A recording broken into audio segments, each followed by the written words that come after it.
கன்னியாகுமரி மாவட்டத்தில் கல்லூரி மாணவிகள் மற்றும் குடும்ப பெண்களிடம் காதல் வலைவீசி நகை மற்றும் பணத்தை பறித்து ஏமாற்றி வந்த காதல் மோசடி மன்னனை காவல்துறையினர் கைது செய்தனர்.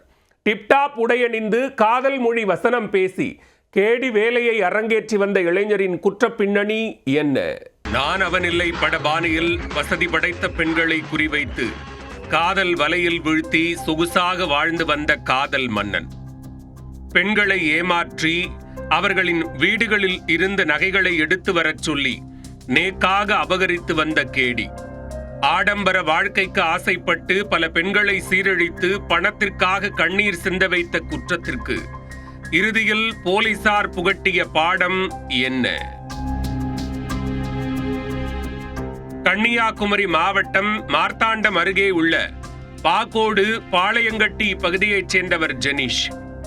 25 வயதான இவருக்கு ஏற்கனவே திருமணமாகி மனைவி மற்றும் ஒரு குழந்தை உள்ளனர்.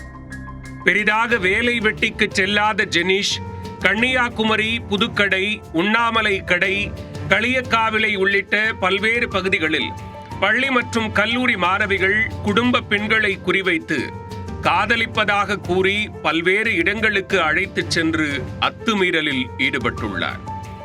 பழகும் பெண்களின் நம்பிக்கையை சம்பாதித்த பின்னர் அவசர தேவை, பிசினஸ் பயன்பாடு என கூறி உன் வீட்டில் இருக்கும் நகைகளை எனக்கு கடனாக கொடு, 2 வாரத்தில் திருப்பிக் கொடுத்து விடுகிறேன் என கூறி கொத்து கொத்தாக நகைகளை அபகரித்துள்ளார்.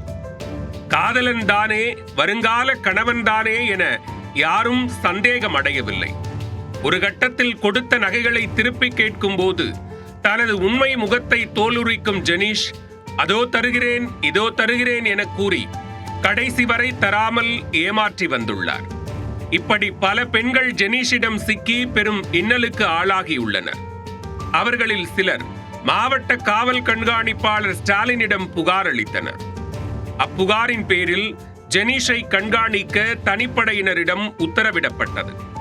அந்த விசாரணையில் ஜெனிஷ் குறித்த மேலும் சில திடுக்கிடும் கேடி வேலை வெட்ட வெளிச்சமானது. டிப்டாப்பாக சென்று வசதியான பெண்களை ஏமாற்றி பறித்த பணத்தில் சொந்தமாக ஆம்னி பஸ் மற்றும் 2 சொகுசு கார்களையும் ஜெனிஷ் வாங்கியுள்ளார்.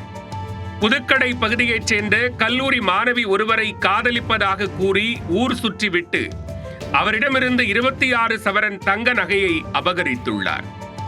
அதேபோன்று மருதன்கோடு பகுதியைச் சேர்ந்த 11ஆம் வகுப்பு மாணவி ஒருவர் வசதியானவர் என தெரிந்து கொண்டு தினசரி பள்ளிக்கு செல்லும் போது சொகுசு கார், பைக் என மாறி மாறி டிப்டாப்பாக சென்று சிறுமியிடம் பழகி 40 சவரன் தங்க நகைகளை பறித்துள்ளார். இனியும் விட்டு வைத்தால் கன்னியாகுமரியில் மேலும் பல பெண்கள் இவரால் பாதிக்கப்படுவார்கள் என்பதை உணர்ந்த மார்த்தாண்டம் அதிகாரிகள் உடனே தனிப்படை அமைத்து ஜெனிஷ் மீது போக்சோ பிரிவின் கீழ் வழக்கு பதிவு செய்து அவரை அதிரடியாக கைது செய்தனர். இதுவரை எத்தனை பெண்களை இவர் ஏமாற்றியுள்ளார், எவ்வளவு சவரன் நகைகளையும் எத்தனை லட்சம் ரூபாய் பணத்தையும் பறித்துள்ளார் என விசாரணை மேற்கொண்டு வருகின்றனர். அதன் முடிவில் ஜெனிஷின் ஜெயில் வாழ்க்கை இன்னும் ஆழமாகும் என்று எதிர்பார்க்கப்படுகிறது.